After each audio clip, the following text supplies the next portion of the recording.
Happy Tuesday. Welcome to the Scoop World Order as we march towards Rocky Top. The transfer portal is going crazy right now, and we're going to give you the latest on what Ohio State is planning to do. We're going to talk a little bit about some of the intel we got on the Tennessee game as we head into that. Take your questions. As always, this is going to be a monster show.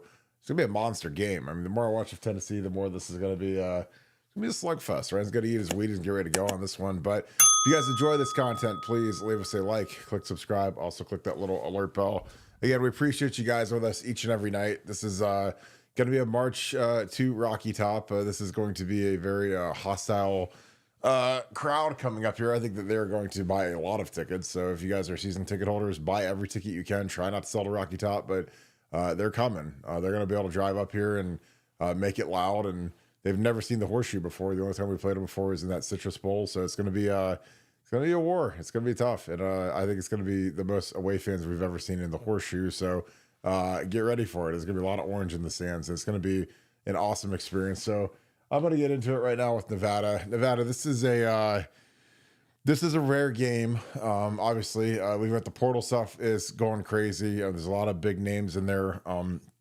A lot of good linemen, and it's funny, a lot of linemen that are Ohio-based kids that Ohio State passed on that Ohio State might want now. Where would you like to start tonight?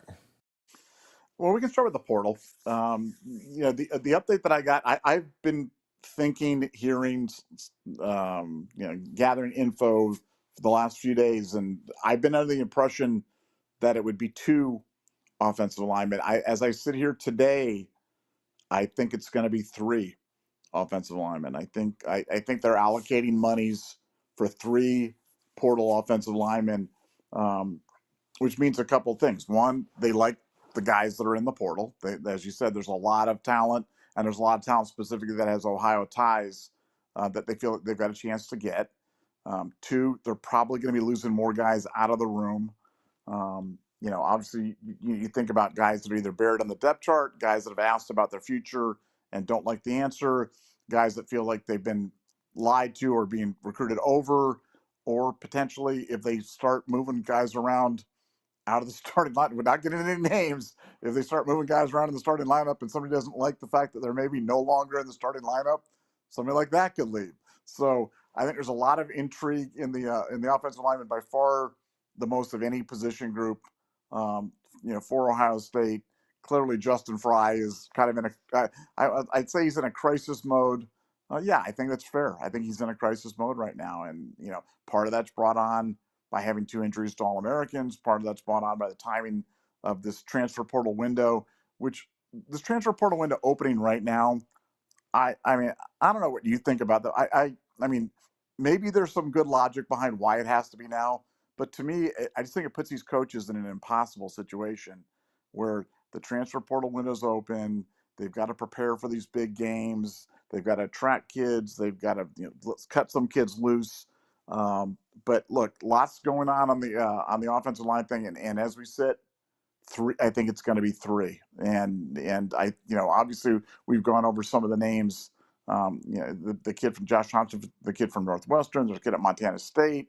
Trying to think, there's a couple other, but they're going for three, and I would not be surprised if you don't see movement on that sooner than later, because it seems like they are kind of in a buy now mode. It's kind of like on eBay where you've got the buy now. I think some of these kids are in a buy now situation, and Ohio State is absolutely a buyer and may hit the mark and may take the kids off the market.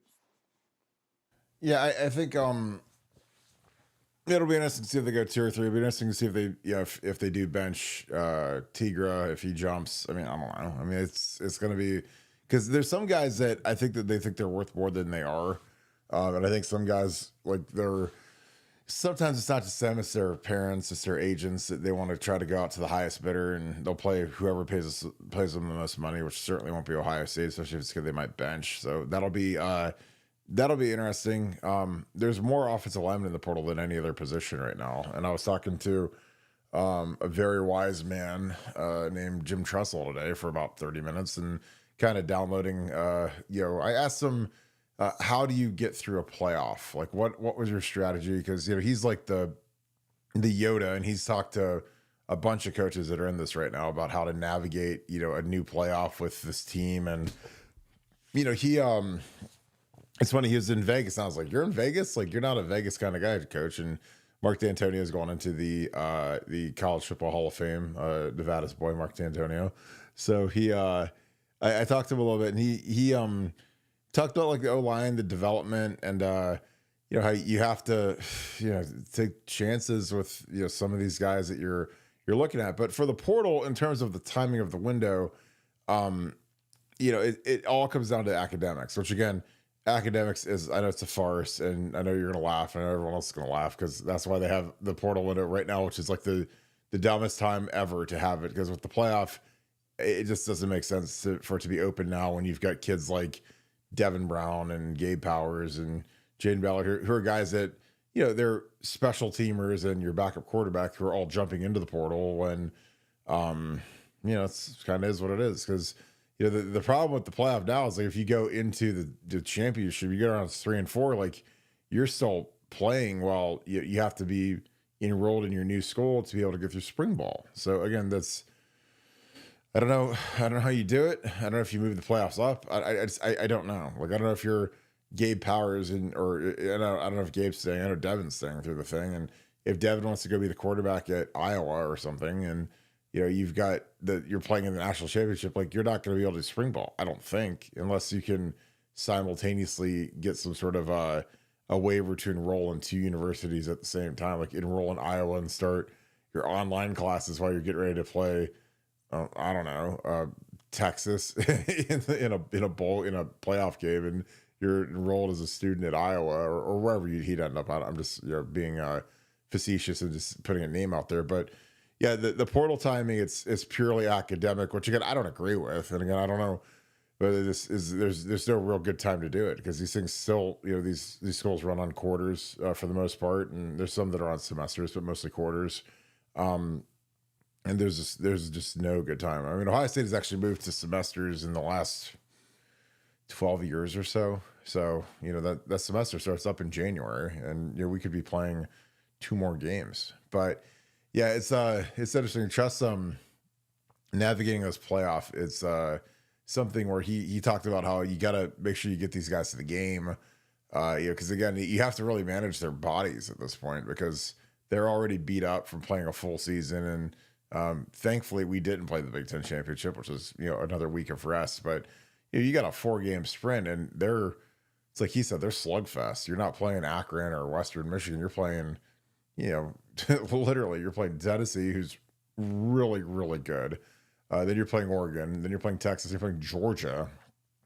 So I mean, you got to practice, obviously, and you gotta go through the kind of all the motions of learning their scheme and practicing the plays you want to run versus their scheme and whatever. But you can't risk an injury, and an injury still happen even in lighter practices. But when it gets later in the year, it's something people I don't think realize is, like, practice in football, it changes dramatically from the beginning of the year to the early in the year. You can beat the tar out of the guys, especially when we're playing Akron and whoever else, the turd Fergusons that are on our schedule, because you have to keep the guys sharp and they got to go against each other. But you get later in the year at all levels of football. When I was in the NFL, like, there were past December, like, we didn't even put on shoulder pads. I mean, when I was with the 49ers, we were literally just in uppers and like pillow pads. So the physicality goes way down, because guys are beat up. It's a war of attrition. Guys feel like trash. And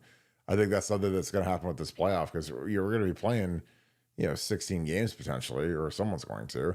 Oregon could play 3 more games. It's going to be these teams have played in the conference championship, like SMU, and again, I'm not expecting them to run the table, but they could play 17 games, which is crazy in college. But it's going to be exciting. But I like the portal strategy for Ohio State so far. They're getting some kids on campus.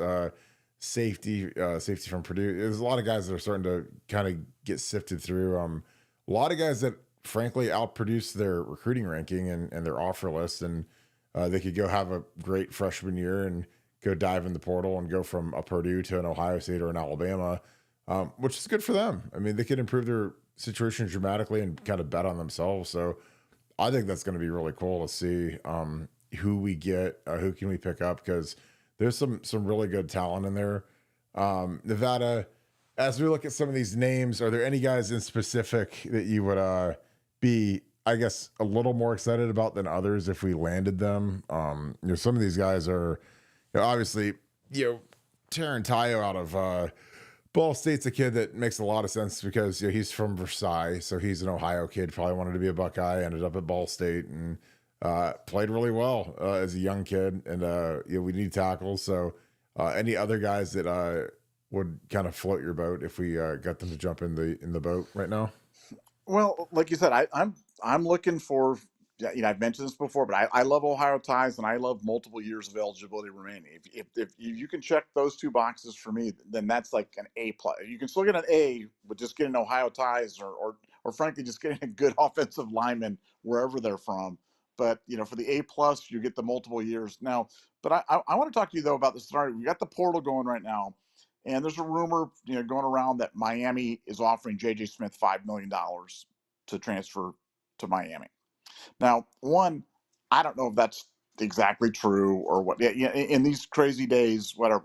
But we've talked. I remember when Jordan Addison moved from Pitt to USC. That was an example of a premier wide receiver from a program going to another program. But the circumstances of Pitt were a little odd. What do you feel would happen if a premier player from a premier team moved to another team just on money after 1 year? I mean, would that be like, is that the bright red line that teams are just not going to cross, or do you think it's going to get crossed and guys are going to just go on the market every single year in college football? Well, I think like some of these guys should probably just go on the market every year anyways. Like I said that after Jackson Smith and Jigba and CJ Stroud had that crazy Rose Bowl versus Utah, like what's to stop them from both jumping in the portal right after that game and hitting the open market as a tandem? I mean, CJ had multiple years left. Jackson had a couple years left, and he said, "Hey, you can buy this battery if you want. You pay us each, $5 million, $7 million, whatever the number is." I mean, I've heard for a ultra premier quarterback, it's $10 million for 1 year. So again, it's interesting. Like I think that they got to figure out a way to contain it, but also this is the new job for Mark Pantoni and these guys. Like I mean, Mark Pantoni's job is like he's a bellhop and he's a fundraiser now. Like he's not the recruiting guy is kind of dead. It's like he gets hit up for money constantly, and I'm sure it gets annoying. And then he also he doesn't do any of the fundraising, but he's got to get all over Brian Schottenstein and those guys to try to get retention money, because again the numbers are crazy, and that's why we couldn't go get Jamie French and Vernell Brown and some of these guys, because they know what JJ makes. They talk to the same people, so if JJ gets it, then they think they should get it, and it's like, well, we're not going to pay that, but Texas might. Texas did. Texas paid Jamie French a lot of money, and I think that's kind of the risk that you deal with when you've got people that are desperate. They're trying to be relevant. I think that for the kids, there's no in a world where all of there's a lot of secrecy. This isn't like the NFL. Like in the NFL, all the contract numbers are completely public. You can look them up and see what guys make, and so there's no cloudiness. But in this, I know what a lot of the NIL deals are. A lot of the numbers are. I know that teams are coming after JJ hardcore. I mean, it's no different than when they came after Marvin Harrison, like when USC was offering him a fortune. And it's kind of up to JJ. I mean, JJ can, stay the course here with Brian Hartline and potentially, be the first pick in the draft, or he could risk going to Miami, which, cratered and was a dumpster fire. And again, would he be good there? Sure. You have no idea who your quarterback's going to be. The receiver development there is atrocious recently, so I don't think JJ would do that. But it's also, I think that when these guys hit the portal, these guys, I think a lot of these guys, they don't want to leave Ohio State, but they could say, hey, if Ohio State tries to get cheap with you, you can say, look, this is what my market is.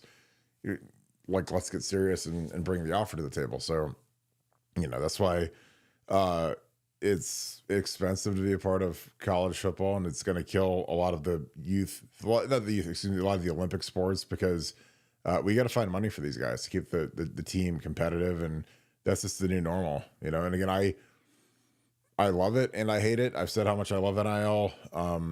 I think that there needs to be maybe a 2-year deal or like a 2-year commitment deal where you can't leave. And you're kind of like in college basketball, how these kids, you know, they can't go to the NBA until they've played a year in college. Like there needs to be like a 2-year freshman, sophomore, you have to commit to somewhere and actually commit there, not dive in and hit free agency. And I think eventually that like you talked, there's going to be a cap. There's going to be some sort of a way, but the problem with the cap is like then it just doesn't stop the Sharks from giving money on the side like they used to in the old days, you know. So that's like the thing I really liked about NIL is that now we can be competitive and give kids money, as opposed to the old days where you know we would lose kids who would get a fortune and you know their moms would get new Ford Explorers or new Expeditions and they get jobs and there's all this sophisticated stuff that the SEC schools do. And it's funny because you look at how brazen, like Channing Crowder was on a podcast the other day, and I played with him in Miami, and he talked about like what he committed to the Florida Gators, you know, how much money he got, and how his mom got a new Explorer, and you know stuff that was brazen. I mean, when you're destitute and all of a sudden your mom's got a brand new car, like right after you commit, like it kind of raises a couple eyebrows. And talks about the handshakes and you know, I knew that stuff existed, and I'm sure we did it too at Ohio State. I never got anything, which again, it's fine. It's whatever. And I'm not being a narc or anything, but I like that now we can just do it out in the open. There's no more bag men. There's no more stuff in you know, the shrouds of the shadows. Now it's like we can actually just openly go buy kids, which again, I know that's not what NIL was intended to be, but it's what it is. So yeah, I think the 5 million for JJ is very accurate. It's funny because I've heard that, and I've heard it from a really good source. So, but is that worth doing? I don't know. I mean, like for JJ, I wouldn't. If I was JJ, I wouldn't change anything. I mean, it doesn't matter how much money we're paying him. Like, if you just stay on the track for 2 years, you're going to make $50 million as the first pick in the draft. I mean, he'll go no lower than like 3. There might be some franchise quarterback that I don't know of or whatever, but he's going to be that guy. It's going to be. I wouldn't risk my development over a couple extra million because he's a guy that could make 30 or 40 million a year as the top paid receiver in the National Football League in a few years. So, Nevada, any thoughts on that? Starting to get some super chats flowing in. You got any thoughts on that? Well, I think the way you combat that is you make the penalties severe enough to make people not want to do it. I mean, you have a hard cap right now in sports. You have a hard cap in in football. You have a hard cap in basketball.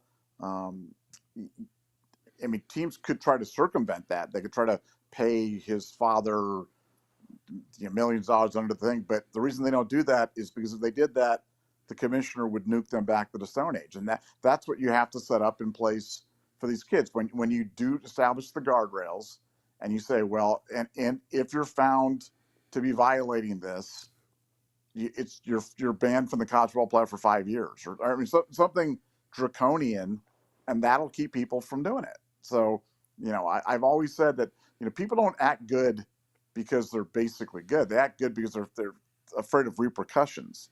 And up until now, you really haven't. You've had an NCAA that's had kind of spotty enforcement and a kind of a mixed bag of records, and so you need to have a strong commissioner that can dole out punishment on the spot, immediately lay things out, a strong enforcement arm, and then when you have guardrails and you tell these teams you can spend $25 million or whatever the number turns out to be, that it sticks. Because I think that's the only answer, and I think it's the only way going forward. Because right now, the system is so broken. I mean, so much about college football is so broken from the way that they handle the seeding on the college football playoff. And I'm not talking about the specific seedings. I'm just talking about the format of artificially inflating teams to the 1 through 4 thing just by virtue of the fact that they won their conference championships makes absolutely no sense. That creates these vastly unequal paths to the title, and we've talked that one to death. But that's a big problem. NIL, uncontrolled NIL right now is a big problem.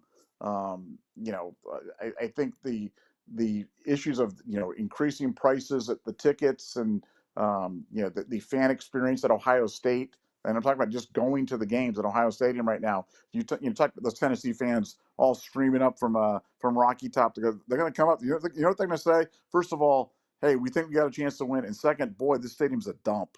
That's what they're going to say when they get to the Horseshoe, because there's a lot of history, there's a lot of tradition. I love the stadium because I get to stay safely ensconced up in my suite. But down on the concourse, you've been down there. You've been down to general population before, Kirk, and it's not awesome down there. You know what I'm saying? I mean, it's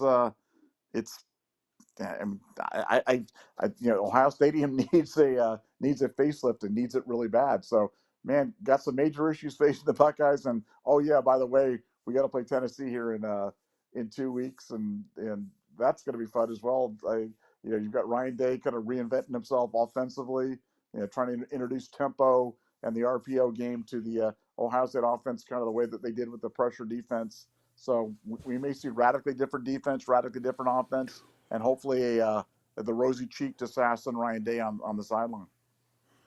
Yeah, I mean, like I said, I talked to someone that really studies the game a lot, and he's like, yeah, Ryan. It looked like Ryan called that whole game against Michigan, and he can't do that again. He's got to let Chip run his show, and it's this is going to be a huge moment for Ryan. I mean, talk about back end. His back is like implanted into the wall at this point, and I think it's going to be a great night for us. I think our guys are going to play hard. Again, we have to move the pocket versus their D line. You can't let Will Hard be a sitting duck, but get the ball to JJ. Again, I hope I never see a half of football where JJ is not targeted again, but we saw that versus Michigan. We let him off the hook. We have Godzilla out there, and we locked him in a cage and put a muzzle on him, which is stupid. I mean, I guess to say the least. It's just not something that you need to do when you've got a guy like JJ who's terrifying to go against. And you don't give him the ball. It's about you neuter him. It's scary to think about. But I don't know what the answer is, because again, I always think about with the cap stuff. Like, could they circumvent it? Because obviously, like, giving kids cash, up to 5 years ago was completely illegal. And now it's just what we do. Like I don't know. Like I don't know, because like with a cap, can you work around it, or how do you cap someone's fair market value? Because what's the value of Travis Hunter to Colorado? Probably tens of millions of dollars. So when you look at how much excitement him and Shedeur Sanders have created at that place, so I don't know. And again, it's not my problem to deal with. No, Kirk. First of all, that's not what NIL is supposed to. I mean, NIL is supposed to be a payment for endorsement of services. So it's the money's not supposed to go to him because he's worth a lot of money to Colorado. It's supposed to go because he's performing some sort of a service, some sort of an endorsement, some sort of implied presence that brings value to some third party. That's what NIL is about. So and that those are really easy to value, because like I can tell you what the value is of a celebrity endorsement for a product, or a social media influencer endorsement for a product, or for a B-level celebrity, a D-level celebrity. I mean, there's prices that you can put on all this stuff. And, I think that part would be the easiest. I really do think that part would be easy, because think about what NIL was supposed to be, so that Kirk Barton could go down to the local tailor and do a deal where you sign autographs and got a couple of suits from the big and tall shop. That was what NIL. Not supposed to be $5 million payola so that Miami could take our freshman wide receiver. I know. I'm not but I mean, that's like, if I don't know, like in the world of influencers, like if you could pay Kendall Jenner $2 million to make an Instagram post about Buckeye Scoop, like, is there really $2 million worth of value there, or is that just what the market demands? Again, I know what NIL is. I mean, obviously, like, we've got. No, that's because you've got 67 million, followers or whatever. I mean, like I said, there's a price that's kind of attached to that. But I just heard this argument before, where I think people, and I'm not saying you, but people in general, I think they lose sight of what NIL is supposed to be. It's not supposed to be how good is Travis Hunter for our football team and what's that money. It's supposed to be Travis Hunter can earn money doing X, Y endorsement for, you know, whatever. And if he's getting paid, $50 million for something that he should be getting paid too, then, I think they've got to address that. But no, they let the cat out of the bag on this NIL thing. And it's, I've heard the arguments from the fat, sweaty guys that were like, oh no, this is just about the kids, won't make any difference. And I'm like, oh, I think it's going to make a difference. I think it's going to change everything. Oh yeah, wake me when Ohio State has problems with NIL. Well, wake up, fatty, because we have problems now. So time to get out of the Crown Plaza buffet and wake up and acknowledge that there's some problems. So, well, that's what I said. I was like, it only takes one guy to change one team's fortunes. Because again, you get Larry Ellison on your team, or you get, again, the ultimate's Phil Knight, and I love Phil Knight to death. And I mean, he's given billions to Oregon to build, every building in the entire campus, it seems like, and the track and upgrade the facilities and everything else. So it's like, it makes sense if you want to upgrade the talent, especially when you're that old and you want to see a national title. And guess what? They're favored to win the national title. And they've spent more. I would bet a lot of money. They've spent a lot more than us. Everyone calls us. And again, I think Ross Bjork means well, but when he came out and said that we had a $20 million roster, I've heard that repeated 5,000 times in the last 2 months by the commentators. And again, that was a faux pas. That was really stupid by Ross. Really stupid. Because you don't see Oregon saying that, exactly how much they think the roster costs to construct. And I bet a lot of money it costs more than 20 million, because you got to get kids to go to Oregon. Like, going to Ohio State's one thing because you're middle of the country and we've got prestige and whatever. Like, Oregon, you got to go to, I mean, it's like going to Mars. It's so far away, middle of nowhere. It's cold, rainy, depressing up there, but they've got it cooking, and they've got it figured out, because they've got the guy. They've got a full night. So let's dig into some super chats. This is great. Jared Brandon, thanks for the 50. Appreciate you, my friend. Hope you're doing great. Steve Deese, grown man Gerber baby, says no hammer coming because Michigan signed Java, the hot manual, for an extension, and the NIL Oracle whale is in full operation. Deese is a clown. What say you guys? Rep and Scoop down here in Vol country. I love you, Jared. That's awesome. Take a photo in front of all your favorite Vol fans and post it, or send it to us, buckeyescoop@gmail.com. I'll put it on here. But I appreciate you, my dude. Stay strong. For guys like you, I really hope we win, because if you're rocking the Buckeye Scoop gear down there in old Rocky Top land, it could be a little rocky for you if it's not a great performance. So I feel really good about the team. The people I've talked to says they're feisty, which I like, and it's going to be a war. This team, they're good. They're really good, and I think that we got to play really good to beat these guys. So, and we can. Nevada, any thoughts on your boy Steve Deese, the grown man Gerber baby, which I actually love that description. Saying no hammers coming because Java got an extension. What are your thoughts? Yeah, I mean, look, first of all, yeah, these things are not related. If that it was true, then why hasn't Michigan settled it? Why hasn't Michigan accepted a settlement? Why hasn't they done a negotiated resolution on this? I mean, that's the question I keep asking. Why are they in the 99% of these cases that go to the NCAA get settled before they ever get to this point? And for some reason, this one's keep getting drug out. Why is that? If it's not going to be a hammer, it's not going to be any big deal, why doesn't Michigan just settle it?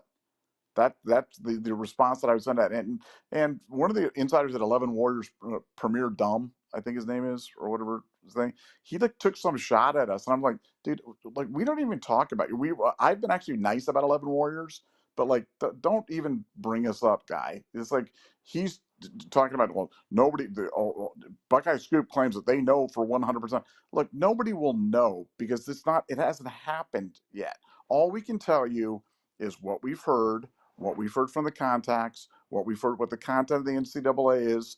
Everybody's going to be able to see the NOA here shortly, probably within the next week. The Michigan Sports Information Director has told everybody that the Freedom of Information Act requests on the August-September first draft of the NOA, or the final first draft of the first NOA, would be by mid-December. So that should be really shortly. everybody can see for themselves at that time. And then you'll ask yourself the next question of, why hasn't Michigan settled this? So if you read it and can come up with some reason why they haven't settled it yet, then I'm all ears. But the Ward Manuel thing, I just think that Ward Manuel he's been the athletic director during documented scandals in men's basketball, men's football, and men's hockey. And those are all, this isn't Kirk in Nevada talking. This isn't internet. This is all stuff you can Google. Just put Google men's hockey scandal, Michigan, basketball, men's hockey. I mean, it's all there. And they still accept it. I just think it just shows how morally bankrupt Michigan is. I don't think they care. I don't think they care. I don't think they care about what they've had to do. I don't think they care about their reputation, because their reputation's in tatters. So I think now they're just kind of, they're just kind of brassing it out. But we'll see. On the NCAA stuff, we'll see. And to Premier Dumb, dude, I don't even know who you are. So I don't sure why you're talking about us, but I digress. Wait, really? I mean, we someone talked bad about us? I can't believe it. I never. Yeah, I know. It's great, but I mean, Premier Dumb is like, dude, we don't even talk about it. I've been complimentary about Bro Ohio. I thought Bro Ohio was cool with us. Yeah, nice guy and everything. We haven't said a word, and all of a sudden, like this Premier Dumb guy is just like taking shots, and I'm like, dude, what are you doing? Just shut up and go back to whatever you're selling, radio ads or whatever the hell you're doing. So I'll never survive. No, I know one thing: their collective is garbage. The 11 Warriors 1870 collection, that thing. Gene Smith gave those guys every opportunity to raise money, and he gave that was a disaster. He set the foundation back, and the foundation just kept trudging along, doing everything they did, and they saved our bacon on. So all these big time players that we had that 1870 couldn't cut the check for, yeah. Thank you to the foundation. But yeah, like I said, I don't even know they exist. I mean, good luck to them. I hope that they're doing great over there. Jared A. Brandon, thanks for this. Apologies for the repeat question. I didn't get that. I don't know where that was. But I appreciate you. You don't have to apologize, dude. You're straight. I appreciate you, brother, for being on here all the time. Wrap that Scoop gear. If you guys ever take a cool photo in Buckeye Scoop gear, we're going to do another gear drop probably at the beginning of the year.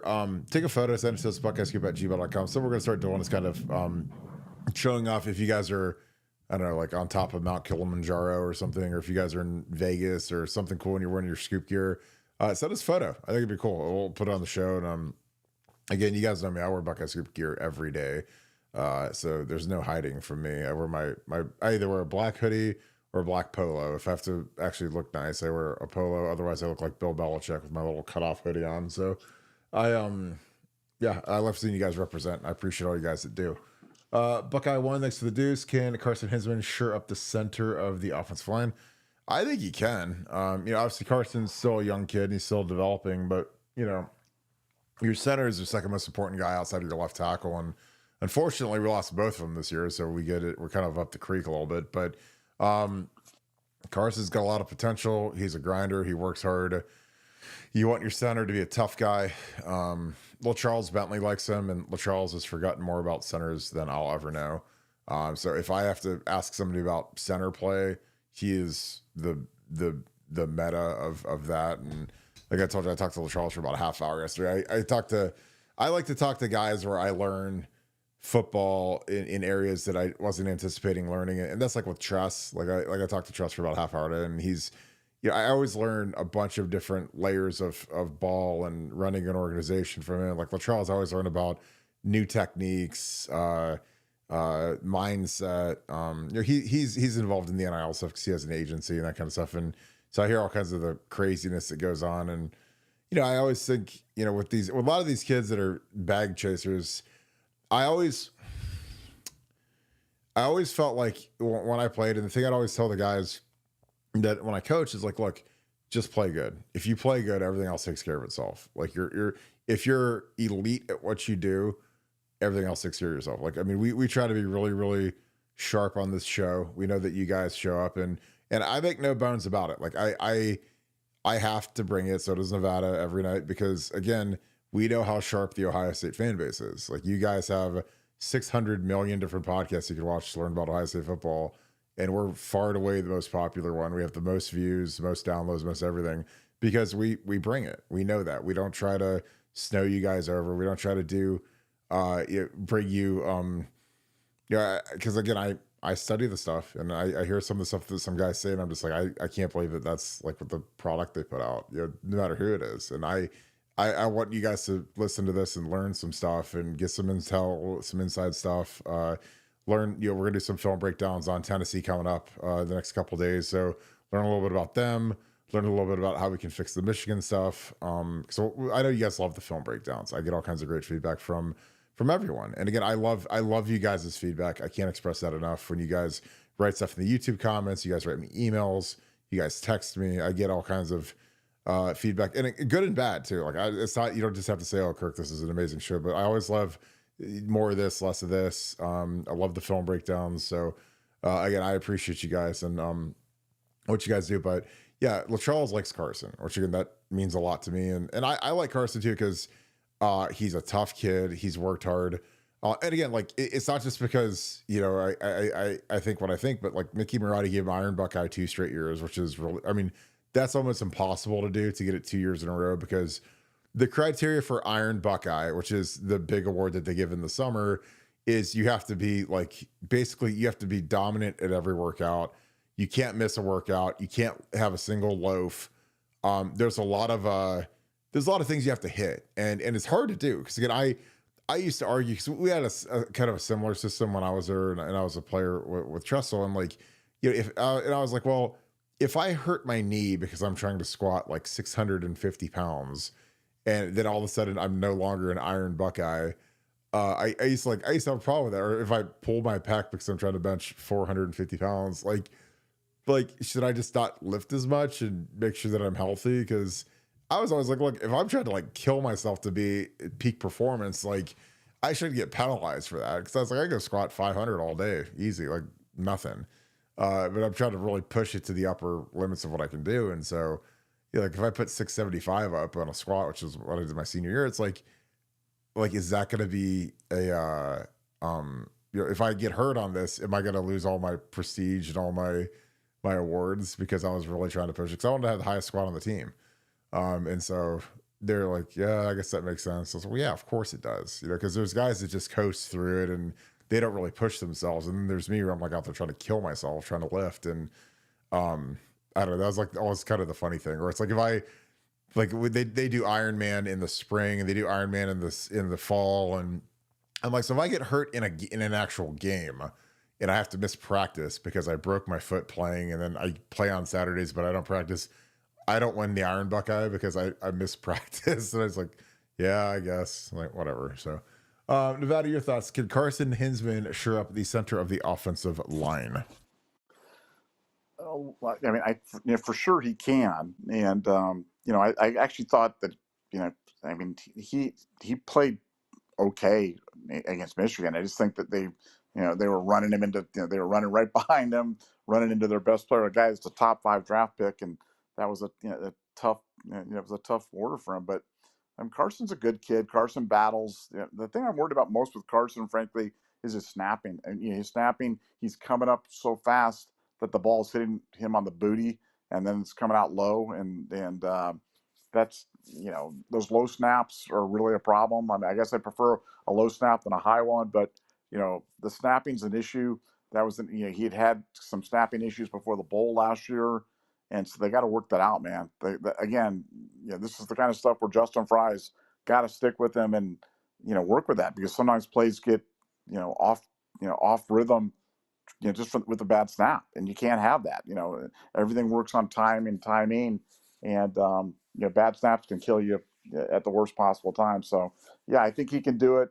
He's got 3 weeks to kind of rest up and work on his technique, but they got to get the snapping figured out. And so hopefully they've got that figured out in time for Tennessee. Well, I mean, snapping is so easy to figure out because I worked with some guys that were like Brewster was rough. He was all over the place because I used to have to chart his snaps, and there's like a frame, and I'd have to put where the snap went, and he was all over the place. I mean, he was probably the worst we had in terms of consistency. And again, I love Mike Brewster, and he was a tackle in high school, and he had to move to center. was an All-American, a great kid, but his snaps are all over the place. Like Corey Lindsley was actually worse. And Corey, like he would have these weird snaps where he would, and I've talked about this, where he would like launch it like 10 feet over the quarterback's head. Like he shot it out of a cannon that went straight up in the air. I'd be like, I honestly physically didn't even know how he did it, but he did it. So your boy Urban, he'd have us out there, 1,000 snaps a day, 100 after practice, and we'd be out there, and I'd be out there with Corey and Elfline, and those two would snap it to each other, and we'd get our snaps in. And I'll be damned. I mean, Corey Lindsley became the best center in the NFL, and the thing that made me happy is like, he had to go to Green Bay and play for your boy Rodgers, and he's not going to put up with bad snaps. He might kill you. He's going to get you benched. He's going to humiliate you because again, like he ran his offensive line, and again, I always liked how Rodgers worked the O line because he was really big on the cadence, which again, something that's a lost art in football is using the cadence as a weapon. Where we get in these things where we just use the same cadence over and over again, and that's a huge advantage to the defensive line. Now the cadence is for those of you that I always try to make sure that you guys know what the cadence is. It's like when the quarterback says like wide 80 or whatever, green 18, like they say something, and then there's usually a word or something that triggers that the ball's coming. If it's loud, a lot of times, like at Ohio State, we would clap. You'd see like guys clap, or they'd fake clap, or you'd give a foot. You like lift your foot up and the center to snap the ball. But like we don't really weaponize the cadence at all, which is something that I think is a lost art. And I think something. If I'm playing Tennessee, man, I'm trying to go on multiple cadences because I do not want those guys to get a jump because their plan of attack is to get upfield and disrupt. And if you mix it up a little bit on them, you'll get them to jump off sides. Like I just know I've seen teams like this that are their style is to get upfield and wreck. And so when they're constantly thinking about getting upfield, those are the guys that are trigger happy that'll jump off sides. So again, I know that the people in the Woody Hayes listen to me, and I plead to you, please mix the cadences up. Please do it. Please. Because again, when teams like Indiana, it was egregious when we were going on when it was noisy and they were going on the silent count, they only used one count. And again, you say, well, Kirk, how can you use multiple cadences on a silent count? I'm like, well, you could do a single head bob, 2 head bobs from the center, no head bobs, and just launch it back, but something where they can't trigger. But the problem that happened is that we just went on one head bob, or Indiana's guys went on one head bob, and our defense picked up on that, and it was like a shark versus a guppy, and we just shredded them, tore them apart. Which again, good on Jim Knowles, good on our defensive guys for recognizing that the rhythm of their cadence was what it was, and it wasn't going to change. Because again, the worst thing that could happen to you is if your defense can figure out the rhythm of your cadence. You're dead.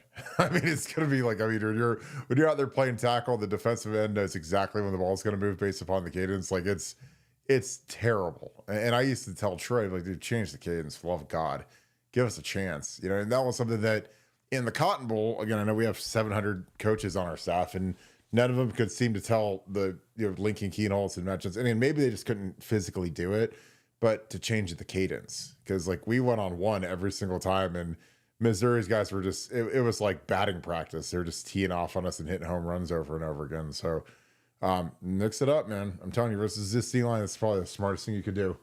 But I like Carson, and I hope that he has a big game, and we need him to, because they've got some dudes on there. Arm Therapy, thanks for the 5. If the O-line looks as bad as the last game and we lose, does somebody get the axe? Nevada OH. Whew. Well, Nevada, I'm going to start off by saying, yeah, absolutely. But your thoughts? I'll let you go first. Yeah, I mean, I think if they lose in the first round, obviously the heat is going to be considerable on Ryan Day, first of all, and at that point, Justin Fry would be gone 100%. No question. Don't pass go. There's no scenario where Justin Fry would be back if that happened. So I think he's already on the chopping block this year, or whatever way they're going to move him along, because Ryan needs to have.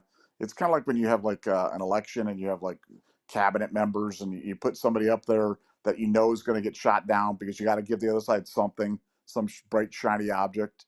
Well, I think Justin Fry is the bright shiny object that the masses are going to tear into, because I think he's kind of a dead man walking right now, personally. But that's just my humble opinion. Well, I mean, we always have a couple guys that get whacked every year. I mean, we've never had the same staff year over year with Ryan, so someone's going to go. It's not going to be Keenan Bailey. It's not going to be Hartline. It's not going to be Chip Kelly. So Justin is kind of, it's like Survivor. Like you give him the light, turn the candle out on him or whatever. So, but and you have Tim Drevno already in the building, so he'd be, I think, an interesting candidate to take the reins. But again, I don't know. Like, I like Justin, so I mean, I'm rooting for him. But it's like this is a big matchup, man, because this D line is for real. And again, I know people are terrified of it, but you have to do stuff. You have to move the puck. Again, I watched the Georgia game multiple times. I love studying the opposing D lines that we're going to go against, and Georgia got rid of the ball fast. 27, their first rounder didn't have a single sack. They moved the pocket. And Georgia's skill is nowhere near as good as our skill. Like Georgia is excellent on defense, obviously probably best defense in the country outside of us. But physically, like when Georgia shows up to play defense, they are a problem. But in terms of offense, like their O-line it's good. They've got some really good players. Their left tackle that played against Tennessee was not great. I mean, I watched the whole game. They got a couple of big dudes inside that are really good, but yeah, I don't know. I look at their game plan. I mean, and Beck's getting rid of the ball fast. He's scrambling, creating some yards. But their receivers don't scare me at all. And they're Etienne's, he's good. I don't think he was in much that game, but like their backs weren't as good as Trey. I didn't think. Not as explosive. Good players. It's a deep running back class this year in the draft. So there's your Etienne and Trey and Quinshon. So I don't know. Yeah, it'll be interesting to see.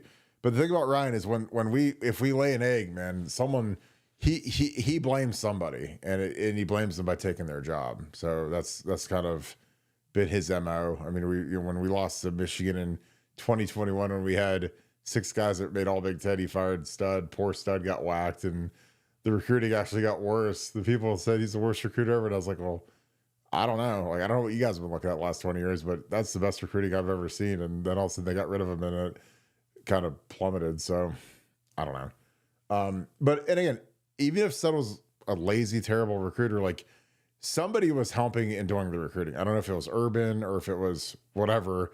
And we just don't do that anymore. So I don't know what the secret sauce was where we'd get all these 5-star guys. I don't know if it was Stud. Stud was at Paris Johnson's, green room for the NFL draft. So I guess he had called Monica and Paris before, and it's funny. I'm gonna plug this right now because she literally just texted me. Monica Daniels just texted me. Her new podcast drops tomorrow with CJ Stroud's mom Kim. So they're actually going to come on the show one of these nights. But it is going to drop. So make sure you guys subscribe to our girl Monica. She's awesome, and hopefully that thing takes off between her and CJ's mom. Sean Rollins, thanks for the 10. Thank you for being an Ultra member, and thank you for being an excellent moderator. Also, you, Sean Schrock, and Steely, the whole crew, Devin, Akeem, Kimbo, all of our moderators holding it down the fort. Make sure you guys subscribe to Buckeye Boys too. My boy Devin is putting out the content. He's had some great interviews with some of the recruits. So subscribe to Buckeye Boys with a Z on YouTube, and he tells us a lot of times. He comes on right after we're done, so go check his show out. Just follow Steely because Steely's the ringleader. He kind of shepherds everybody from show to show. So appreciate you, Steely. Sean, thanks for the 10. True or false? Portal players can play immediately once they switch schools.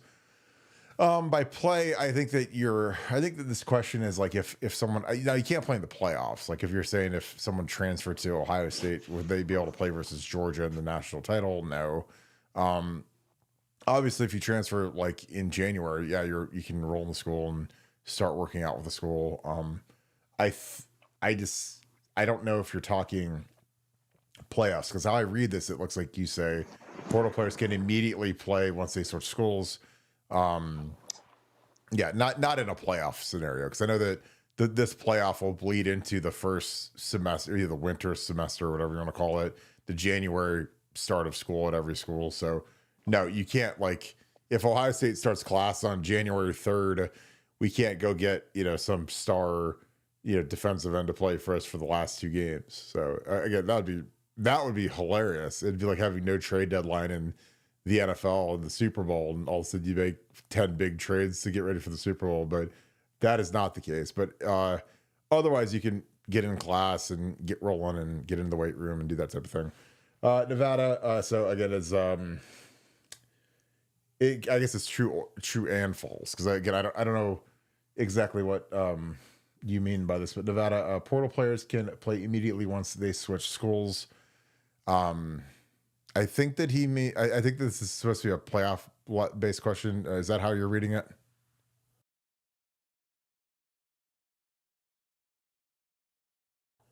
You're muted, Mr. Roboto. I said we're still far away from doing trades like we do in the NFL. But yeah, no, you can't. Nobody could help us this year, or or in the playoff, or we can't get a kicker for the playoffs, is what you're saying. Yeah, no, we can't go out and get somebody who isn't in the playoff and take their 2 best linemen or something like that. That would that apparently is a bridge too far for the NCAA right now. That's the first bridge that's too far that they've come to. Yes, it is. Yes, it is. Could you imagine, like, we could go out and just sign like 5 pass rushers to play in the national championship? That'd be amazing. Go get Dylan Stewart. Go get Dylan Stewart with his machine gun celebration. No. That's like, talking about class, like shooting your machine gun at the quarterback after you sack him it's amazing. Nikita Kucherov, Josh Dillon, thanks for the 50. Hope you're good, brother. I get saying we will play Tennessee than Oregon, but I will not put money on saying Texas or Georgia. Georgia's offense is not good. Texas chokes in big games. Watching both Georgia and Texas a lot this year, I wouldn't bet them right now. Well,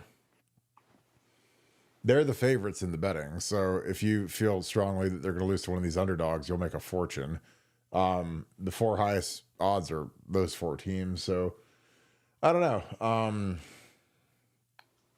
I don't want to see any. If somehow we can roll through this thing and win a national title and not see any of those teams or Texas or Georgia, that'd be great. But I don't know who's knocking them out. Like I said, when Georgia's got to play James Franklin, like, I don't think they're exactly shaking in their boots there. But I don't know.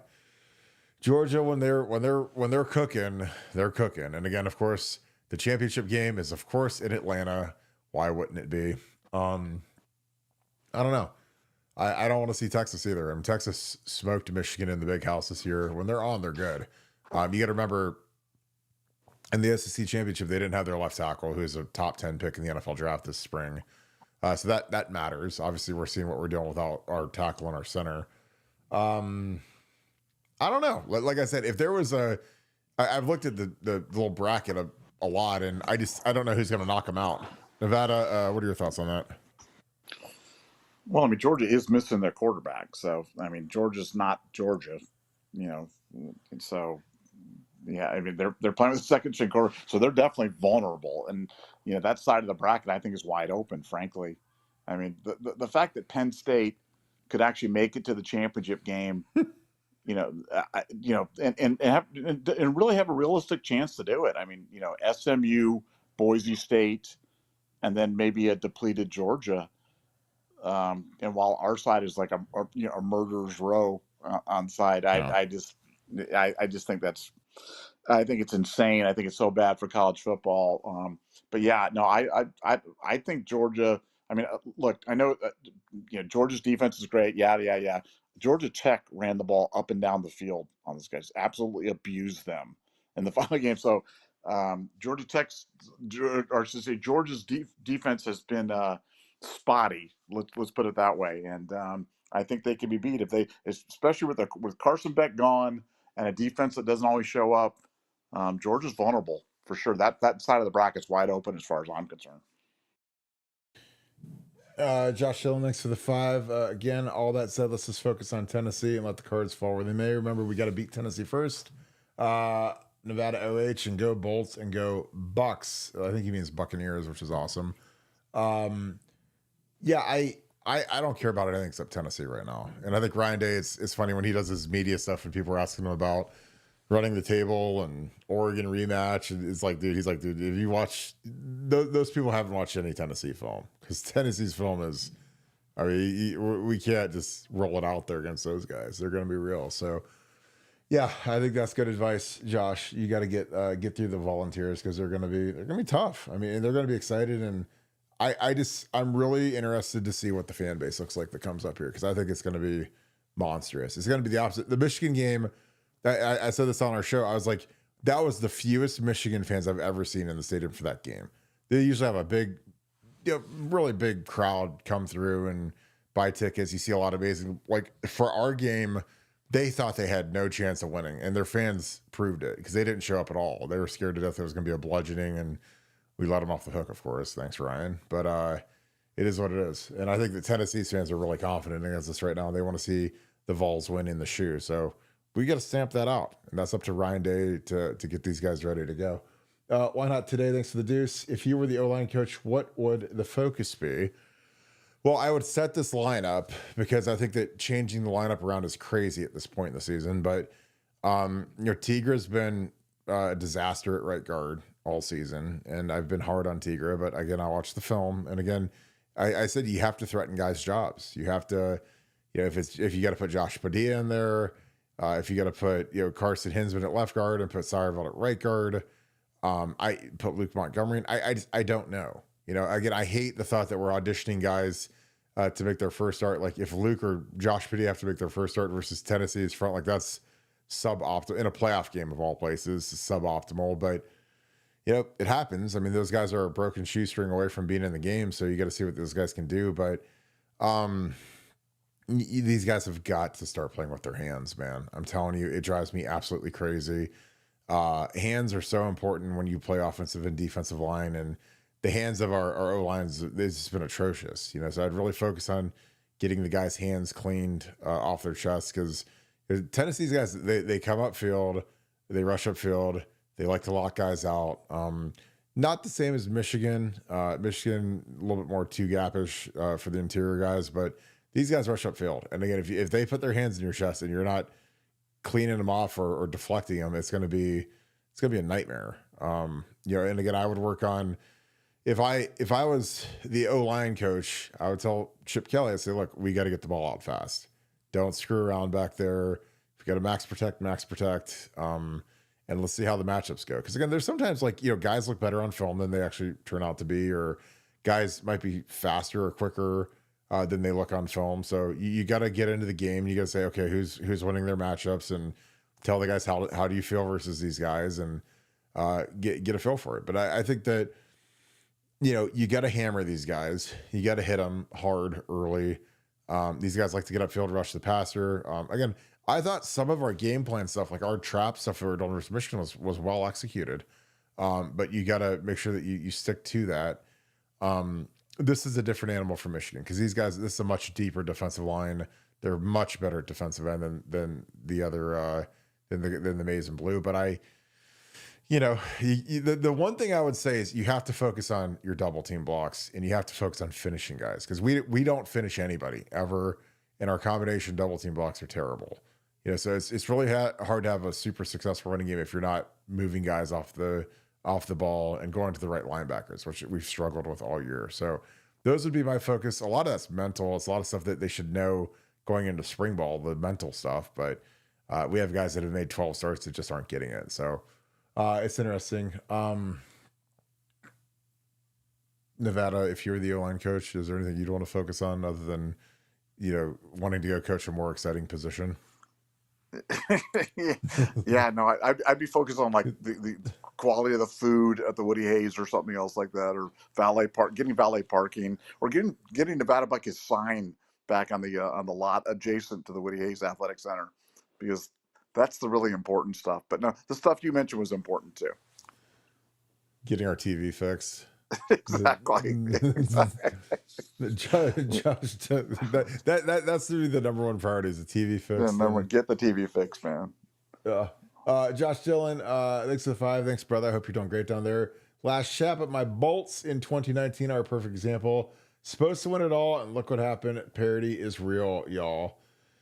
Yeah, I think that was that the Jackets?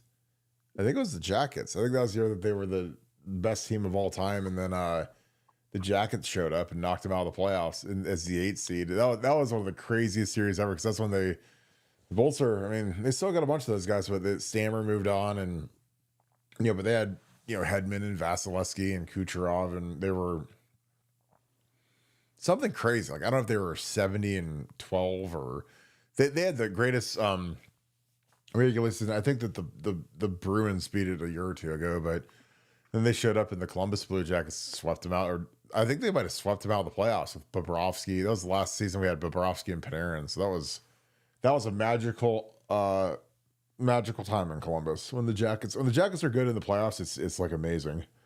But yeah, I appreciate you, Josh. You're the man, and I love Tampa Bay because I think Victor Hedman's a stud, so he's fun to watch.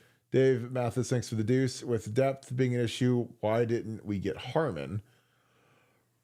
I assume you mean Harmon from Oregon. Well, they outbid us. They had more money than we did, so he went to play defensive tackle there. So I assume that's the Derek Harmon, the 55 from Oregon. So that's the issue there. They just ponied up more dough, and again, he's been a really good player for them. AT, thanks for the deuce. Can JJ be as good as Jamar Chase in the NFL? Nevada, I'll let you take that one. I mean, different kind of receiver, but Yeah. I mean, JJ can be as good as anybody. I mean, we've never seen anything like him coming out of high school. We've never seen anything like him when he got to Ohio State, and his performance on the field. Forget the Nevadabuck and Brooke Carton hype. His performance on the field is unlike anything we've ever seen either. So, his trajectory is certainly, to be, one of the best wide receivers to ever play the game. And, like I said, different kind of wide receiver than Jamar Chase, but equally efficient for sure. Yeah, Jamar Chase is awesome, and he knocked me out of the fantasy playoffs last night when he scored the last touchdown. Because I was going as Burrow, and I was up by like 7, and that was like enough to. I was after that play, I was down by 0.5 and had nobody left. That was a sad moment. Walter Jones, thanks for the deuce. What happened to the 6'6" punter from the US?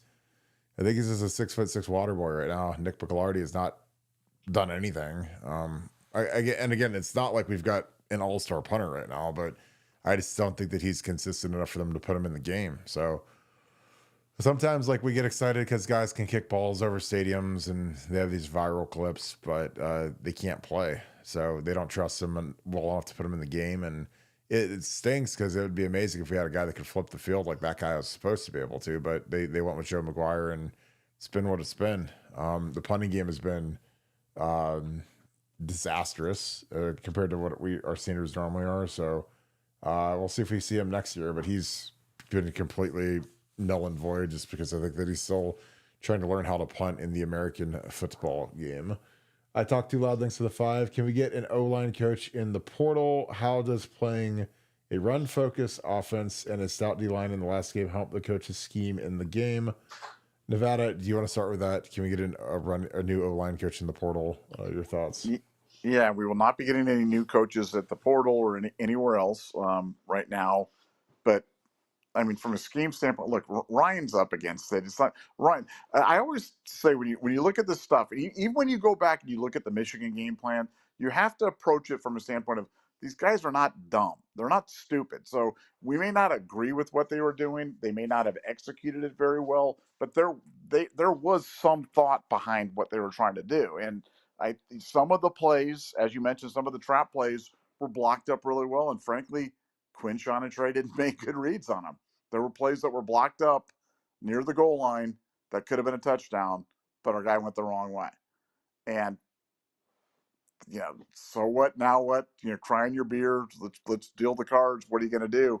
But Ryan knows. I mean, he's heard loud and clear. It's not like Ryan's like going, man, I wonder if the OSU faithful are happy with me or not. I mean, he knows that he has to be aggressive. He knows that, and Ryan's not stupid. Ryan's a survivor.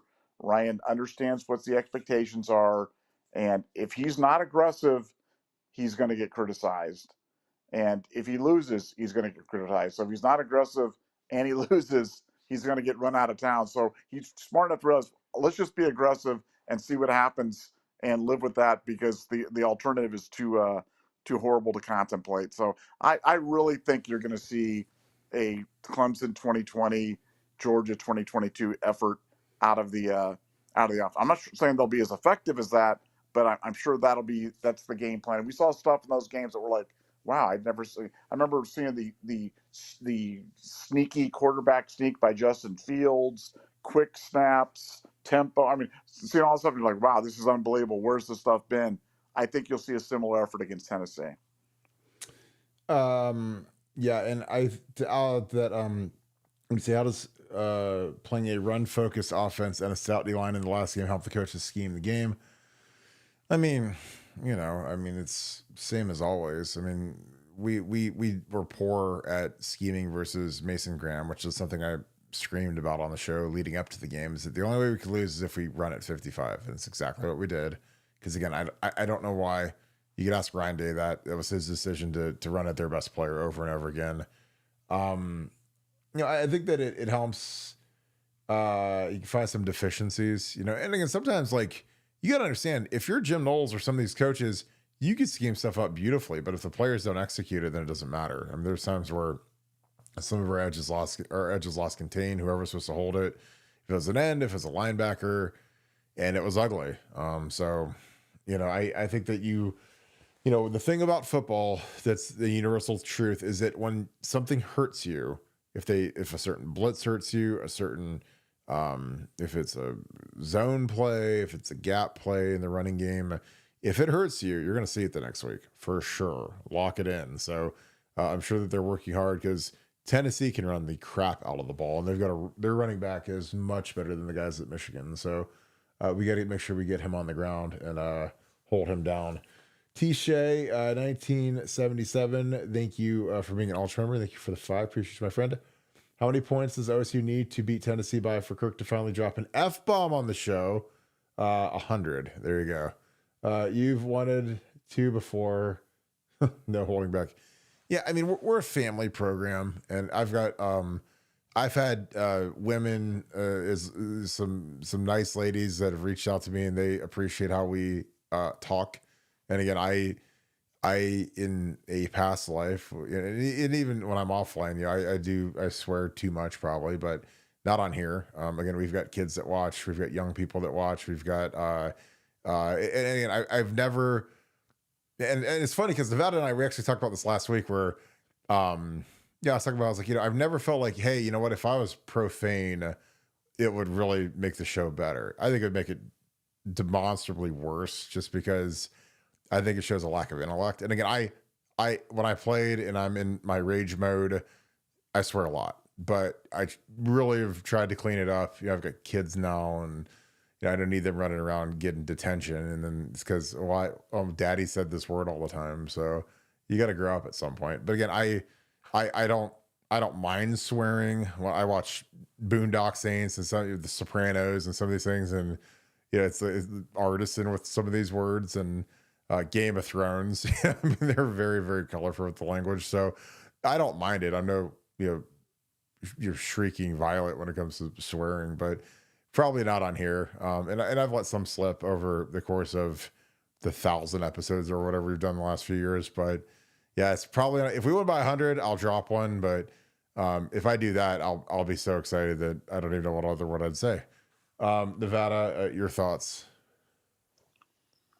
Yeah, I mean, we don't, swearing, it's just not what we do. It's not really what the show's about. It doesn't add anything. If we thought it would add something to the show, we'd consider it, but it adds nothing. And if you can't communicate without swearing or whatever, then you're probably not trying very hard. But that was the decision we made early on the show, and that was definitely one of our better ones. Yeah.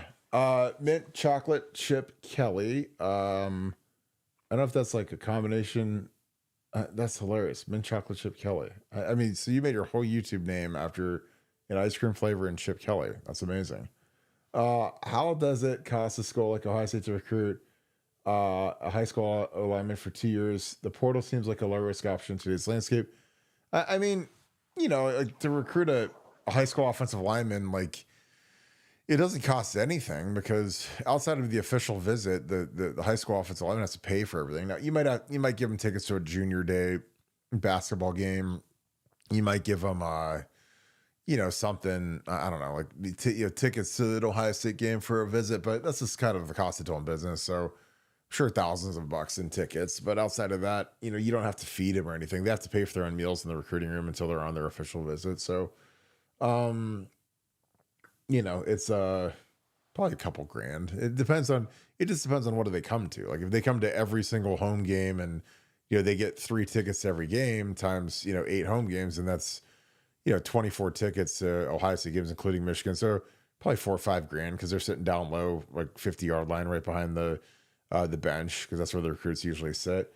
But then you host them on an official visit. That's probably 4 or 5 grand because you put them up in the hotel and take them to steak dinners and they eat stone crabs and whatever. So say 5, 6 grand. But the portal is a far lower risk option. Now again, you gotta usually pay these guys, and you get into that thing where if you recruit a kid from Ohio, like a Jake Cook who's dreamed of being a Buckeye his whole life, like he's probably going to cost a lot less than a guy in the portal, but he's not going to have proven that he can play in college football yet. So that's kind of the dichotomy. Like I'm a big proponent of getting portal offensive linemen because you have tape of them playing in college. You're not projecting anything. You're not watching them play at Westerville North versus schools that versus basically no college kids. Because again, you could be evaluating like Taylor Decker as a classic example. I played at Vandalia Butler and 6'8" and really athletic kid, but he's playing bad competition and throwing guys on their heads. And for the most, and again,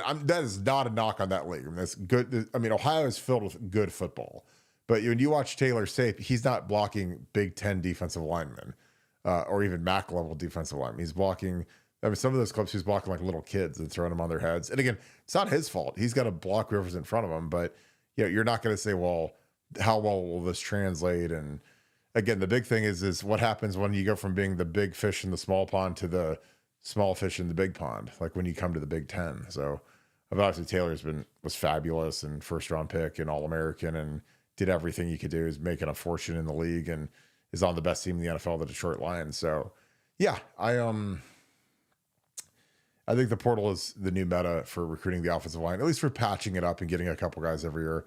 Nevada, I'm sure you're in agreement. So we talked about this. I think every hour on the hour we talk about portal offensive linemen to each other on phone calls. But what are your thoughts? Yeah, it's just so easy. Development position. Like I said, I would be going to the portal every single year for multiple offensive linemen because you could fill your room with veterans, with people that are proven as opposed to lottery tickets. So plant some seeds, cut some trees, but the portal's cutting a lot of trees that you already know about. So that's where I'd go. Yeah, I agree. Lisa Share, thanks for the 10. What should Jim Knowles do to counter the all SEC running back Sampson? How should Chip scheme if the Vols drop 2 safeties on JJ as Scum did? Do we have that Aussie kicker on the team who is the backup? Thanks for the great show. Ooh, well, I mean, I think that Jim Knowles should just do what he does. I mean, you're going to have to be aggressive and trying to get these guys behind the chains and run blitz them a little bit. But, we've been good against the run pretty much all year. I mean, even, Michigan, we gave up 177, but that was the whole game, and all they did was run the ball. So you're going to give up some yards. I mean, we gave up, 220 yards the entire game, which should be, in a game like that, you should win every time, unless you screw the pooch and miss your field goals. So I think just Jim Knowles should say and do what he does, and guys gonna say gap sound and attack, and you got to get the guy on the ground. I mean, you got to gang tackle a guy like that, and you got to get him on the ground. And guys have got to play hard. They got to run to the ball and take good pursuit angles, and that's the key to run defense is toughness and effort. That's all it is. It's super easy. But you got to get the guy on the ground because he's electric.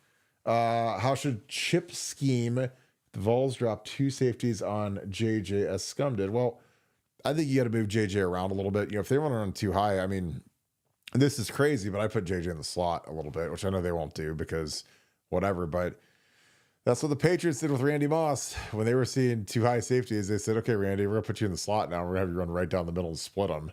And that magically changed the configuration a little bit because he just attacked down the middle and they just threw it to him. You got to get JJ the ball. I don't care if it's in reverses, if it's on jet sweeps, if it's on bubble screens. Get him the ball. I mean, he's a horse. Once he gets it, he does stuff with it. So make those guys have to tackle our best player by far. Don't make him irrelevant. And again, I hate to say move him around, but I mean, when you always have him at the X and he's out to the left and in the same spot every time, like move him. I mean, like I said, I put him in the slot, have him run right down the seam and split those safeties. And I mean, you basically run him like a tight end. What's your two beater? Just run down the middle. Do you have the Aussie kicker? Yeah, we actually just addressed Nick Millardi. He, I don't know. He's not good enough to play here, I guess. At least not yet. So he still has some eligibility left, obviously, but he's not ready to go. Who is the backup? He is the backup to Joe McGuire right now. So those are our two kickers. And unless you mean an actual kicker, which I don't know on that one. I always assume that when they say the Aussie, it's the 6'7" punter McLarty, but I'm not sure if there's another Aussie kicker on the team. And I appreciate you for saying thanks for the great show. Nevada, do you have anything to add on how Jim Knowles should scheme up their running back and what Chip should do versus two high safeties? No, like you said, I mean, just stay aggressive. You can rattle this quarterback, you get after him. And I think you gotta live by the aggression, and we can man him up on the outside. As for the kicker, the issue's just been his time to get off. He's been slow. He can kick it a mile, but he's slow, and they're worried about getting a pump blocked. So they've gone with a guy that's a little quicker, but has got less of a leg. So punting hasn't been a real weapon for us. I don't think it's been as bad as I mean, I don't think it's as bad as a lot of people think, but it hasn't been great. And hopefully the 6'7" Aussie can improve his stride and get it off a little quicker, and we'll see him. St. Augie Buck, thanks for the 10. Need some assurance that Scum still has the hammer coming, and for me, Chip has only shown me why UCLA will always be below average. Well, I mean, I don't know. Like I feel very good about the hammer still coming just because of how egregious the cheating was. Now it takes a long time to get all this stuff formulated, but again, we've been saying that. So again, I'm not worried about, like, Michigan's not going to skate on having their staffer on the sideline with spy glasses on. And I mean, Jim McElwain got fired. He didn't quit when he's got 3 years left on his contract. He didn't just retire because, man, I really don't want to.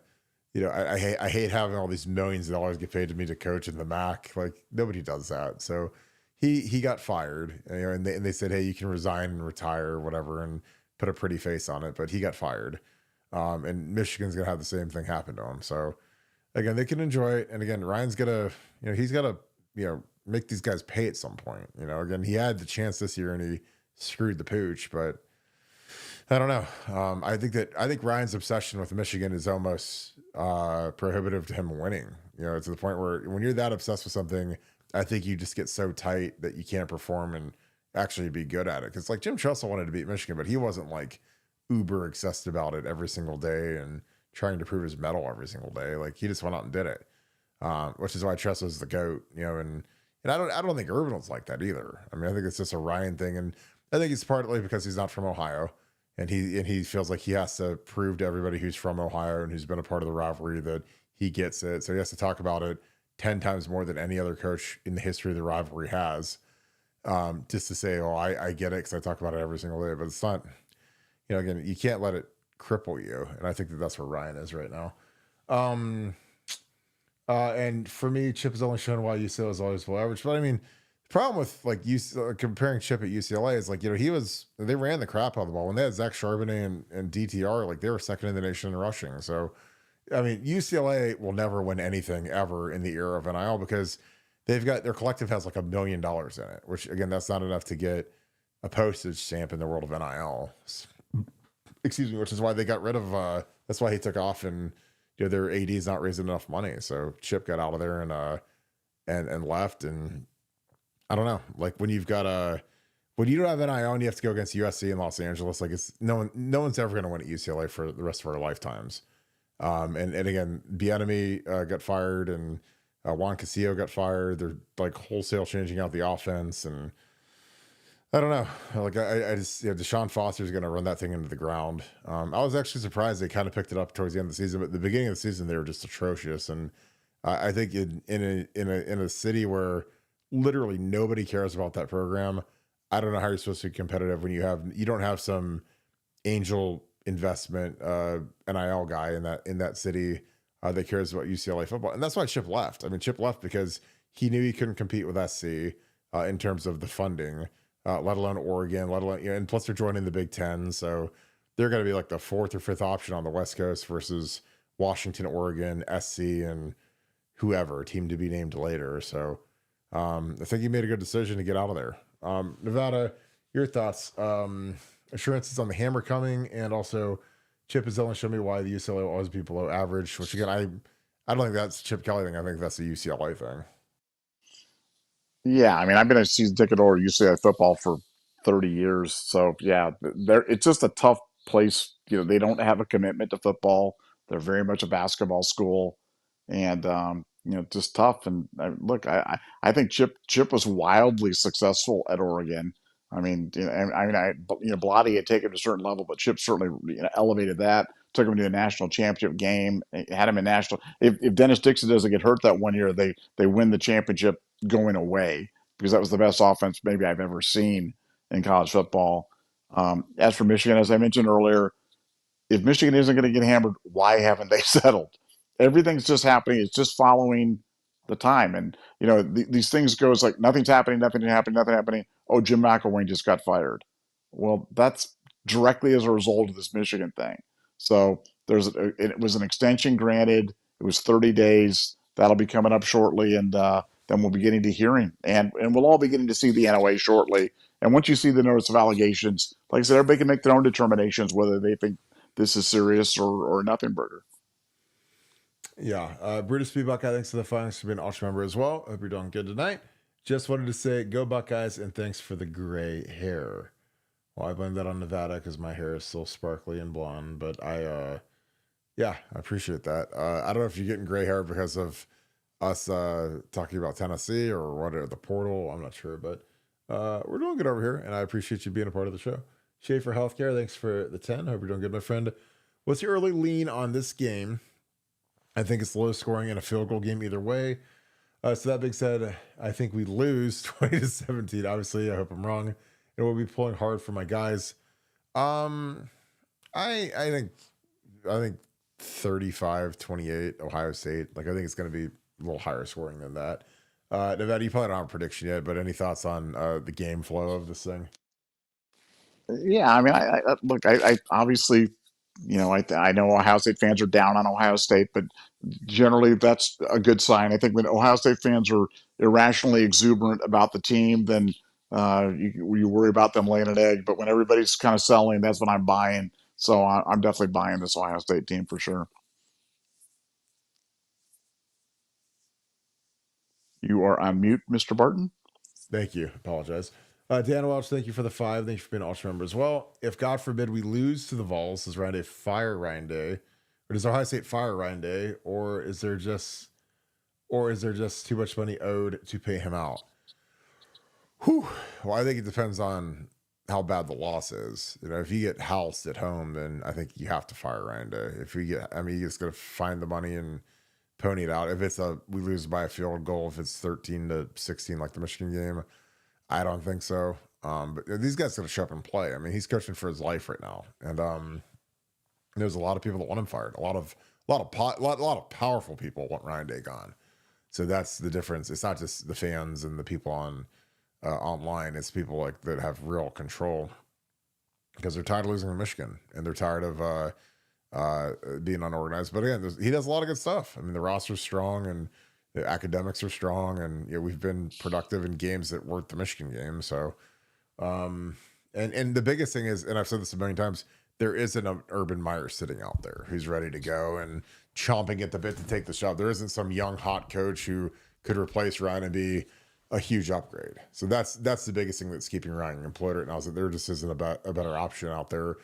Which, I mean, it could be Mike Vrabel, I guess, but is he really better? I mean, he's unemployed right now. I mean, all the NFL teams passed on him. And again, I love Vrabes, but and he'll probably be up for NFL jobs. I'm sure he'll be one of the top candidates this year for NFL jobs, but he's unemployed for a reason. And again, he got fired at Tennessee's last job, and they weren't exactly lighting the world on fire offensively. So, the one thing I know, that if we hire Mike Vrabel, that the fans will hate him within 2 years, just because that's what we do.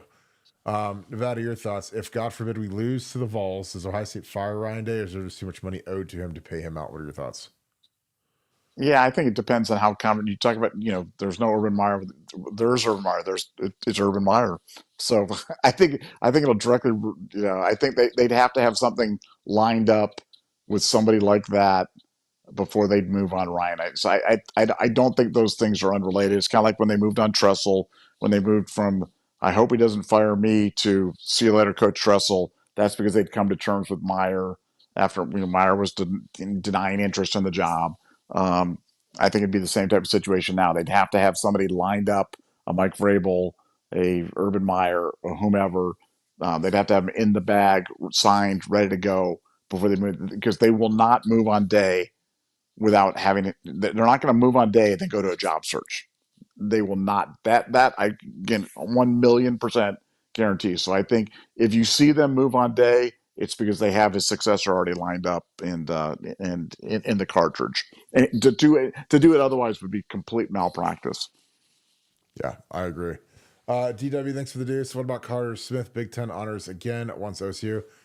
I don't know if he's going to portal again, because he got a huge NIL deal from Indiana to stay last year, and he's kind of one of their stalwarts. So I don't know if he wants to be, refused by Ohio State a third time. It's kind of ridiculous at that point. But Carter had a nice year. He's honorable mention All Big Ten.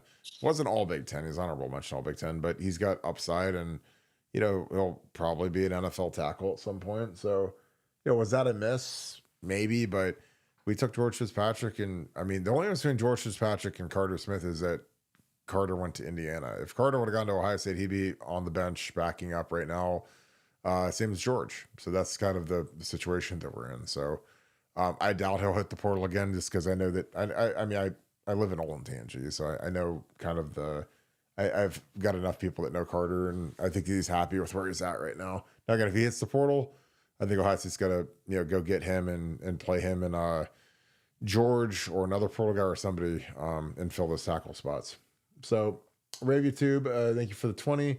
How much stock do you put in the coach speak? Like, everyone's playing with an edge. They have a different look in their eye, etc. Meant something when Urban said it, but with Ryan, it doesn't seem to indicate anything special. I mean, I think it's a class by class type deal. These guys got a chance to salvage their careers at this point. I mean, you got to look at when you're Jack Sawyer and Emeka Egbuka and some of these guys, like, they haven't won anything. I mean, they're going to be the least decorated class in Ohio State history at this point, with no gold pants, no Big Ten titles.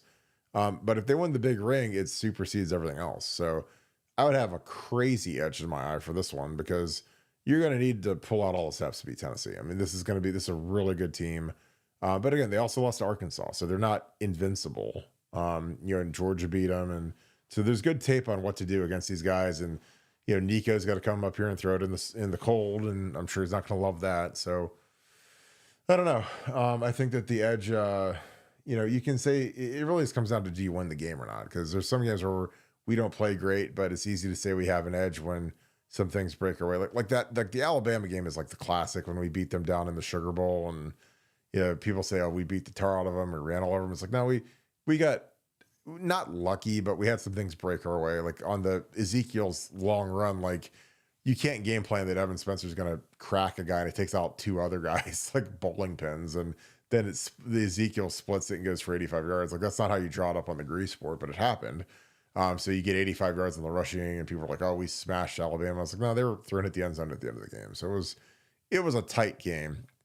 But when you look back with revisionist history, like, oh, we had that edge and we went down and beat it, Bama. And I was like, yeah, and obviously you had to have an edge to beat Bama in the South. That was tough to do, but we had some breaks too. Like, they didn't. Lane Kiffin should get a Christmas ham from, Urban Meyer for the rest of his life, but they stopped running Derrick Henry because they had Derrick Henry and he was massacring us. And all of a sudden they just stopped giving him the ball. So whoever made that decision, I was like, thank God. The guy who might be, if he's not the greatest running back of all time, but to me, he's in the top 5 because he is there's just not guys that are that big that can run 4.3 or whatever he runs. Like and we were going against him when he was 20 years old in college, so or 19 or whatever he was. I think he was a sophomore that year because he won the Heisman his junior year, but yeah, they stopped giving him the ball. So that helps us have the edge and the look in our eye when we don't have to stop Derrick Henry anymore because we couldn't stop him. Nevada, your thoughts. How much stock do you put into coach speak? Eye of the tiger, everyone's playing with an edge. Like, what are your thoughts on that, Nevada? Yeah, I mean, I don't really, like I said, look, everybody's going to be motivated this time. There's no team is going to come out in the college football playoff in a home game on a Saturday night and not be jacked up. It's not going to be about motivation. It's not going to be. It's going to be about game plan. How good is your game plan? And what I'm trusting is that Ryan Day has been completely battered and has got it from every possible direction and realizes that he's got to open it up on offense. And if we open it up on offense, he already showed that he'd do it on defense. We sat through a defensive game plan that's kind of similar to this offensive one. Very conservative, not blitzing, rushing 4, rushing 3, rushing 2, sitting back, trying to play a bubble. And he got tired of hearing about it. And he's like, screw it. Let's just let the guys go. And we've seen the results. I think you're going to see something similar on the offensive side. Not because I have this undying faith in Ryan Day or not because I'm just like a Ryan Day apologist or a homer. It's just common sense. You hear it from the guys, you hear about what they're running. I have faith that they're going to do it in the game because it's in Ryan's best interest to do so. And that's why I think that we'll see it that way. Yeah, and like to the guys that want to save their coach, we'll learn a lot about these players and how they feel about Ryan Day after this game. Sean Truck, thanks to the Deuce. Kirk Barton for head coach. Nevadabuck for DC. That'd be hilarious. We'd be recruiting wizards for sure. I know that. But Sean, I appreciate you, my dude. Thanks for being an ultra member. Thanks for being a great moderator and a great friend. I appreciate all that you do for the show, my dude. That would be funny. I mean, it was funny when Urban told me when I was getting out of coaching. So I told him, I was like, I'm getting out of it. I'm going to get into corporate America, do my thing. And he's like, you'd be a rock star head coach if you stayed in this. And then he called me back like 3 months later and said, hey, would you want to come back and work in the program? I said, nope, I'm good. I like my life now. I don't like being enslaved at the Woody Hayes like all those guys are that are, they're enslaved to their desks. They're chained there for 80 hours a week. And I can't do that. I like my freedom. I do just fine in life. And I have no regrets about getting out of coaching. But I love football. I love studying football. I love studying recruiting. And that's what this podcast is basically it scratches the coaching itch, except I get to do it with you guys, talk to you guys every night, have a great time, learn more and more about football. I mean, I study football more now than I ever could have as a coach because I don't have all the menial tasks that you have to do as a coach. I don't have to go out on the road and recruit and chase kids down and find NIL money. Like I can just straight study football and I absolutely love it. So, but I appreciate you, man. We have a super chat at the buzzer. Let's get this one. Kirk, in your opinion, these offensive linemen that we now have, how many of them can actually play here? Be serious, please. And I appreciate you, Yashiel LG. Thanks for the 5. I think a lot of them can. Again, I don't know. I think Carson can play here for sure. I think Sireville can play here for sure. Tigre needs to just get his motor turned on and start being more consistent. I would think George Fitzpatrick could play here. I think that Zen could play. I'm just talking about the guys that have eligibility left. I'm not talking about Donnie. Donnie's gone. Fryer's gone. We got to figure out about the twins. I think Ian Moore, who had a really good high school coach, has a shot to be a good player here. He looks like he's filling out pretty good. You got to see the twins. Got to see Padilla. I like Padilla. I love everything about Padilla. He was raised right. He's tough as nails. But again, you don't know until you play out in the shoe. I mean, a lot of guys can play in practice, but I mean that's a whole different ball of wax to playing in the shoe. It's like guys being good in a batting cage versus going against like Shohei Ohtani in the World Series. A big difference. So we'll see. But I think that we've got at least, 7 or 8 guys that can play. Now, how well can they play? I don't know. Are they all Americans? Are they all Big Ten? Are they just starters?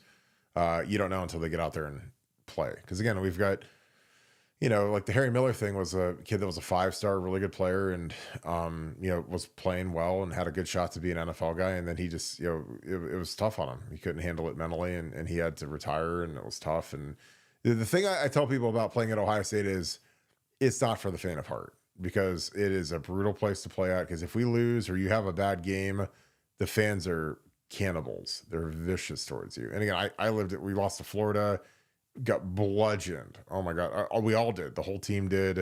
The O-line did. Jim Tressel did. So you got to have a chin to play at Ohio State, because I'm telling you, you lose a game, even if you just don't score 80 points, even if you win against Akron, but it's only 45-10, like, people are still, crazy. And again, that's just part of the new normal with sports gambling, with NIL. I think that NIL, it's kind of like it took the shield out of the hands of the players, because before they always had that shield of that we're student athletes and we're not paid, and how you can't be critical, we're just kids. But now that these guys get paid, like, I feel like that's gone.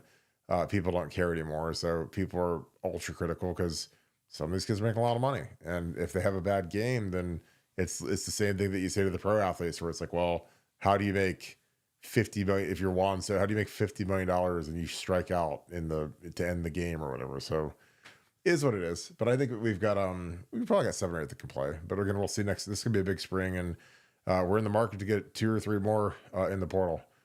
All right, Nevada, let's wrap this thing up. Any final thoughts? No, just I just want to comment that last super chat. A lot of times, the difference between our players and other players that have gone elsewhere is our guys just haven't had a chance to play yet. So you mentioned like a guy like a Carter Smith. Oh, yeah. If he'd have been at Ohio State, he'd just been sitting. But I mean, he made honorable All Big Ten. Didn't Tigra make honorable All Big Ten? No, he did, and that's the thing is, like, if like George Fitzpatrick, who was in the same class as Carter, would have gone to Indiana, he'd probably have started for 2 straight years, and he'd have probably been honorable mention All Big Ten. So that's the difference between Carter and George, is that Carter went to Indiana. He didn't get offered by Ohio State. So I don't know. That's why it's hard for me when people are like, well, we need to take this guy. And I'm like, well, we already passed on him twice. And again, I think Carter's a good player, but is he going to change our lives? I mean, he didn't look great against us. We lit him up like a Christmas tree. So I don't know. Like, if he would have played like he did for Indiana in the Horseshoe, for us in the Horseshoe, our fans would have lambasted him, just because I know how they are. So it is what it is. Any final thoughts? No, just portal action. 3 portal offensive linemen, and Ohio State being super active. Hopefully they can start locking some of this stuff in sooner than later. It's perfect. All right, let's wrap this thing up. Appreciate you guys as always. Thank you guys for kicking it with us. You guys had a great Tuesday night, a huge show. As always, if you guys enjoy this content, please leave us a like, click subscribe, also click that little alert bell. Again, I appreciate you guys so very much. Thank you so much, Scoop family. You guys are the absolute best. If you want to do something awesome and give me a great Christmas gift, you can please subscribe to our Apple Podcasts, also Spotify. Those are completely free. They help us out tremendously. And again, we just appreciate all you guys for tuning in and for being a part of the show, and for commenting and being in the chat, and the super chats that go to Pay It Forward. We signed up a ton of new Pay It Forward members over the last couple of weeks. So thank you for that. Any of you guys that think you're eligible for Pay It Forward, it is our program for a membership on BuckeyeScoop.com, which is our premium message board, where you get concierge access to Nevadabuck and I 24 hours a day. So the 22 hours a day that we're not doing this show, we're on the message board. And so if you guys like the show, it is a great compliment to the board. So again, we were board people first, message board people first, and now we are podcasters, and they work very well together. So especially if you guys like the chat, it's a great place for you guys to go. So with that being said, thank you so much, Buckeye Nation. Thank you, Scoop family. We will talk to you guys tomorrow night. Appreciate you guys, and I hope you have a great rest of your Tuesday night. See you guys tomorrow at 7:10, and we'll have a great show for you guys tomorrow. So you guys have a great rest of your night. Go Bucks.